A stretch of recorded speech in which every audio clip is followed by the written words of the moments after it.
प्रिय छात्र एवं छात्राओं, आज के इस चैनल में मैं आपको बताना चाहता हूं कि समास किसे कहते हैं। दो पदों का मेल को समास कहते हैं। समास के 4 भेद होते हैं, 4 भेद नहीं, समास के 6 भेद होते हैं।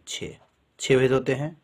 अव्ययी भाव समास, जिसका पहला पद अव्यय होता है यथाशक्ति, उसके बाद आजन्म, आजीवन, भरपेट, प्रतिदिन, प्रत्यक्ष, साफ साफ, बीचों बीच, हर समय, आमरण आमरण।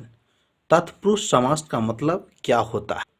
इस समास तत्पुरुष समास में दूसरा पद क्या होता है? प्रधान होता है, उसको तत्पुरुष समास कहते हैं। तत्पुरुष समास में इस समास में दूसरा पद प्रधान होता है। जैसे इसका हम उदाहरण देते हैं आप लोग के सामने। कर्म तत्पुरुष के उदाहरण हैं स्वर्गगत, स्वर्ग को गत, शरणापन्न, शरण में आपन, ग्राम गत, ग्राम को गत, सुख प्राप्त, सुख को प्राप्त, शरणागत, शरण को आगत, कूपगत, कूप की को गत। अब दूसरा में तत्पुरुष समास में दूसरा रूप इसका आता है करण तत्पुरुष। करण तत्पुरुष में है रेखांकित, रेखा से अंकित, दई मारा, देव से मारा, तुलसीकृत, तुलसी द्वारा कृत, मुंह मांगा, मुंह से मांगा, हस्त लिखित, हाथ से लिखा, गुण युक्त, गुणों से युक्त, रेल यात्रा, रेल द्वारा यात्रा, मदांध, मद, मद से अंध, मन मानी, मन से मानी।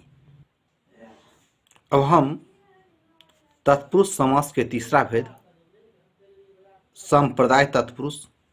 हवन सामग्री, हवन के लिए सामग्री, रसोई घर, रसोई के लिए घर, स्नान घर, स्नान के लिए घर, सत्याग्रह, सत्य के लिए आग्रह, युद्ध क्षेत्र, युद्ध के लिए क्षेत्र, छात्रावास, छात्र के लिए, देशभक्त, देशभक्ति, देश के लिए भक्ति, हथकड़ी, हाथ के लिए कड़ी, मार्ग व्यय, मार्ग के लिए व्यय, यज्ञ, यज्ञ के लिए घृत, राह खर्च, राह के लिए खर्च, परीक्षा भवन, परीक्षा के लिए भवन। अब चौथा तत्पुरुष का चौथा भेद, चौथा रूप आता है आपका जैसे जन्म रोगी, जन्म से जो रोगी रहता है, नरक भय, नरक से भय, स्वर्ग पतित, स्वर्ग से पतित, चोर भय, चोर से भय, धर्म भ्रष्ट, धर्म से भ्रष्ट, पदच्युत, पद से च्युत, हृदयहीन, हृदय से हीन, ऋण मुक्त, ऋण से मुक्त। अब संबंध तत्पुरुष के बारे में हम बताते हैं आप लोग को। जैसा कि संबंध तत्पुरुष के बारे में हम बताते हैं। विश्वास पात्र, विश्वास का पात्र, घुड़दौर, घोड़ों का दौर, माखन चोर, माखन का चोर, भारत माता, भारत की माता, राजकन्या, राजा की कन्या, बैलगाड़ी, बैलों की गाड़ी, भूमिपति, भूमि की पति, अमचूर, आमों का चूर, प्रेम सागर, प्रेम का सागर, दुग्धधार, दूध का धार, राष्ट्रपति, राष्ट्र का पति, देशबंधु, देश का बंधु, देश का बंधु, राष्ट्रपिता, राष्ट्र का पिता, जन्मभूमि, जन्म का भूमि, राजपुत्र, राजा का पुत्र, गुरु पत्नी, गुरु की पत्नी, राजसभा, राजा की सभा, राम दरबार, राम का दरबार, शासन पद्धति, शासन की पद्धति, पंचक्की, पानी के चक्की, पितृभक्त, पिता का भक्त, पर्णशाला, पर्णों की शाला, मार्तंड मंडल, मार्तंड का मंडल, राज दरबार, राजा का दरबार। अधिकरण तत्पुरुष में आते हैं आत्मविश्वास, आत्मा पर विश्वास, नराधम, नरों में अधम, नीति निपुण, नीति में निपुण, आप बीती, आप पर बीती, कार्य कुशल, कार्य में कुशल, धर्मवीर, धर्म में वीर, रसमग्न, रस में मग्न, ग्राम वास, ग्राम में वास, व्यवहार कुशल, व्यवहार में कुशल। अलुक समास। अब अलुक समास इसके तत्पुरुष के अंतर्गत आते हैं। अलुक समास सरसिज, सरोवर में पैदा होने वाला, अंतोवासी, पास में रहने वाला, खेचर, आकाश में रहने वाला, वंचर, वन में चरने वाला, युधिष्ठिर, युद्ध में स्थिर। अब हमारा मध्यम पद लोपी समास का बारे में आप लोग को हम बताएंगे। दही बड़ा, दही में डूबता हुआ बड़ा, घृतानन, घृत में मिश्रित अनन, गुड़ धान, गुड़ से मिश्रित धान, पानी बतासा, पानी में डूबा हुआ बतासा, अब उपपद समास जो कि तत्पुरुष समास का 9वां भेद पर आप चल रहे हैं। मध्यम लोभी, मध्यम पदलोभी 8वां। शास्त्रज्ञ, शासन को जानने वाला। अनपढ़, जो पढ़ा न हो। अपार, न पार। अनिश्वर, ईश्वर का न होना। अनिच्छा, इच्छा का न होना। अपठित, जो पठित न हो। अनहोनी, जो न होनी हो। अनुचित, न उचित। अनंत, न अंत। अनाधिकार, अधिकार का न होना। अविश्वास, न विश्वास। अपरिचित, न परिचित। द्विगु समास का मतलब होता है कि जिस पहला पद संख्यात्मक विशेषण और दूसरा पद जो होता है संज्ञा होता है।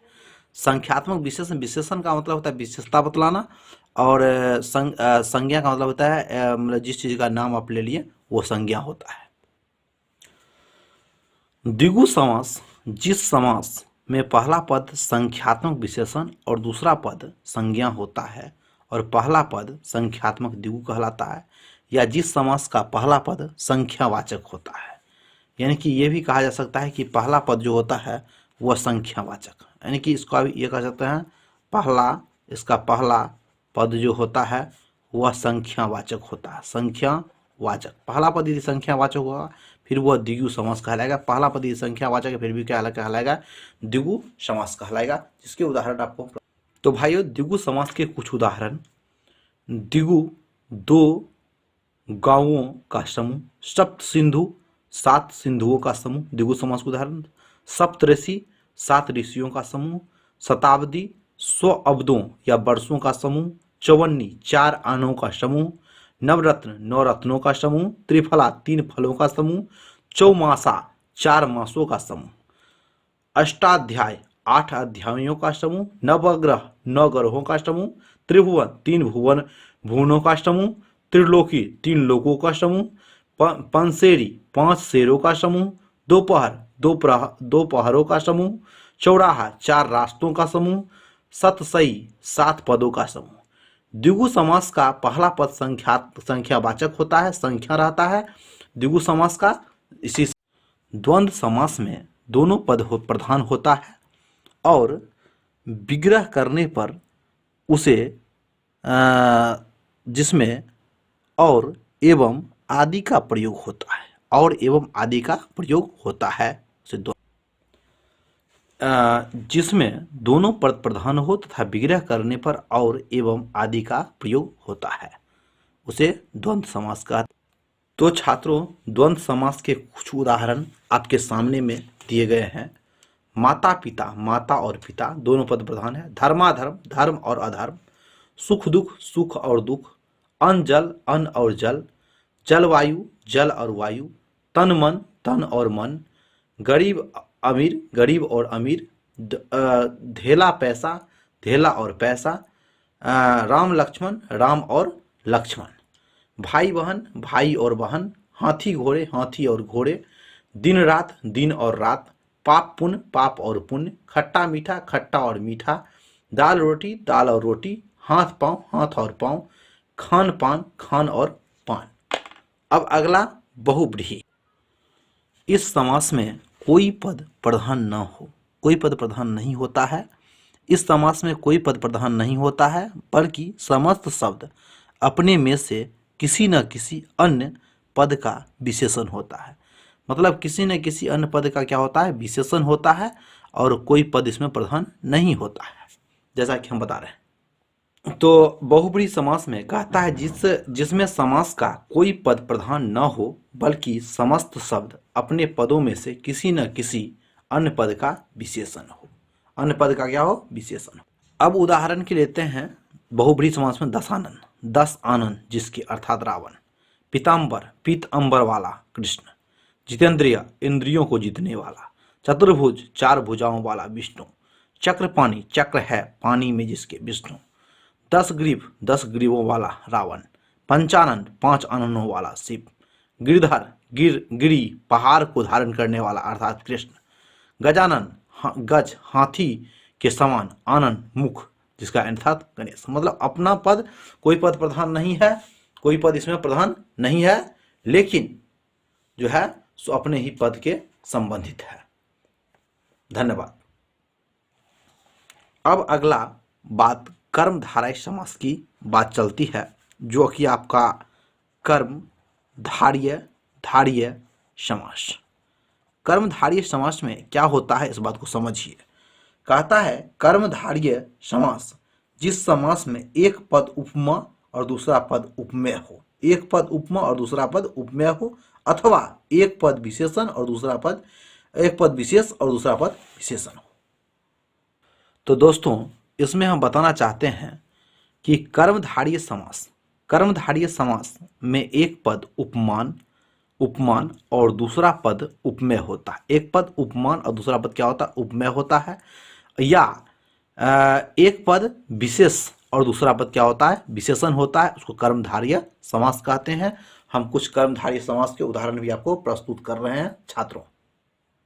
तो कर्मधारय समास के कुछ उदाहरण: वचनामृत, अमृत के समान वचन; चंद्रमुख, चंद्र जैसा मुख; घनश्याम, घन जैसा श्याम; नीलकंठ, नील है जो कंठ; विद्याधन, विद्यारूपी धन; कमल नयन, कमल जैसे नयन; महावीर, महान वीर; महादेव, महान देव; लाल मिर्च, लाल मिर्च; सज्जन, सत अच्छा यानी कि जल, जन; भला मनुष्य।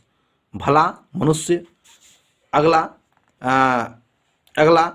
चरण कमल, कमल जैसे चरण; वज्रांग, वज्र और जैसे अंग;